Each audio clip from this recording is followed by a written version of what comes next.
Holmium laser enucleation of the prostate. ये video मुख्तसर videos की सीरीज का हिस्सा है जिसमें वजाहत की गई है कि एनलार्ज प्रोस्टेट क्या है, जिसे बिनाइन प्रोस्टैटिक एनलार्जमेंट या बीपीई के नाम से भी जाना जाता है। इस वीडियो में जर्राही के एक तरीकाकार पर रोशनी डाली गई है जिसे के holmium laser enucleation of the prostate या होलेप कहा जाता है, जो कि आपके लिए मौजू हो सकता है। और आमतौर पर होलेप का अमल जनरल एनेस्थेटिक देकर उसके असर में किया जाता है। इसका मतलब है कि आप इस दौरान सो रहे होंगे। ये अमल रीढ़ की हड्डी की एनेस्थेटिक का इस्तेमाल करके भी अंजाम दिया जा सकता है। इसका मतलब है कि आप कमर से बेदार होंगे और नीचे बेहिस होंगे। इस अमल में 1 से 2 घंटे लगते हैं, जो कि आपके प्रोस्टेट के साइज पर मुनहसिर है, और मरीज आमतौर पर इस अमल के बाद 1 से 2 रातों तक अस्पताल में रहते हैं। कुछ अस्पताल इस अमल को 1 दिन के केस के तौर पर भी देखते हैं, यानी आप उसी दिन घर चले जाते हैं एक कैथीटर के साथ, जिसे के बाद में हटा दिया जाता है। पेशाब की नाली में एक स्कोप या पतली ट्यूब डाली जाती है। इस पर एक कैमरा लगा होता है जो सर्जन को प्रोस्टेट को देखने का और ये जांचने का मौका फराहम करता है कि सर्जरी के दौरान कट कहाँ लगाना है। एक लेजर स्कोप के जरिए अंदर दाखिल की जाती है, जिसका इस्तेमाल एनलार्ज प्रोस्टेट टिश्यूज को हटाने के लिए और किसी भी खून की नाली को बंद करने के लिए किया जाता है। हटाए हुए टिश्यू को फिर मसाने में धकेल दिया जाता है। लेजर निकाला जाता है और एक दूसरा आला, जिसे मोर्सिलेटर कहा जाता है, स्कोप के जरिए दाखिल किया जाता है। इसे मसाने से टिश्यू निकालने के लिए इस्तेमाल किया जाता है, जिन्हें के फिर किसी भी गैर मामूली चीज की जांच के लिए लैब में भेज दिया जाता है। स्कोप को निकाल दिया जाता है और एक कैथीटर को इसकी जगह पर डाल दिया जाता है। ज्यादातर मरीजों के केस में इसे सर्जरी के बाद अगली सुबह ही हटा दिया जाता है, लेकिन कुछ को इसके साथ घर जाने की जरूरत पड़ सकती है और फिर इसे बाद की किसी तारीख में हटा दिया जाता है। इस अमल के बाद कुछ खून बहना आम है। तरीकाकार के 24 घंटे बाद पेशाब आमतौर पर खून से साफ हो जाता है, लेकिन थोड़ा थोड़ा खून तकरीबन 6 हफ्तों तक देखा जा सकता है।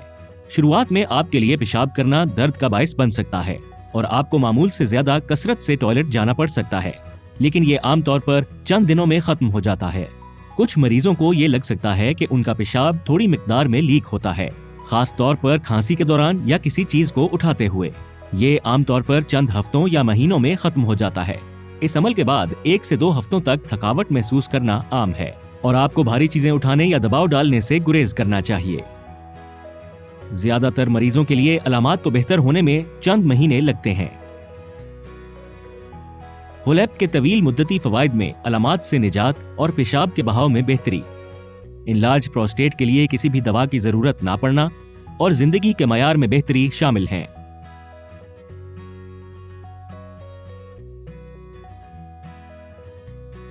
आपका मुआलिज आपसे मुमकिना मुज़िर असरात के बारे में बात करेगा। इनमें शामिल हैं पेशाब करते वक्त हल्की जलन का महसूस होना, पेशाब करने की हाजत और फ्रीक्वेंसी में इजाफा, पेशाब में खून आना, पेशाब की इनकॉन्टिनेंस, जिसे के पेल्विक फ्लोर की मशकों से बेहतर किया जा सकता है। ज्यादातर मुज़िर असरात 6 हफ्तों में खत्म हो जाते हैं। तकरीबन 90% मरीजों जिनमें होलेप का अमल इस्तेमाल होता है वो मनी खारिज करने की सलाहियत खो देते हैं। इसे मनी का वापस चले जाना या खुश्क मनी आना कहा जाता है। इसका मतलब है कि मनी अज़ुए तनासुल के जरिए बाहर नहीं आती, बल्कि पीछे की तरफ मसाने में चली जाती है। ये नुकसानदेह नहीं है और जिनसी अरूज का एहसास बाकी रहता है, लेकिन ये अजीब लग सकता है। हर 10 मरीजों में से तकरीबन 1 मरीज जो इस अमल से गुजरता है उसे अज़ुए तनासुल में कुछ खराबी का सामना करना पड़ता है। ये आर्जी या मुस्तकिल हो सकता है और मसले को कम करने के लिए दवा तजवीज की जा सकती है।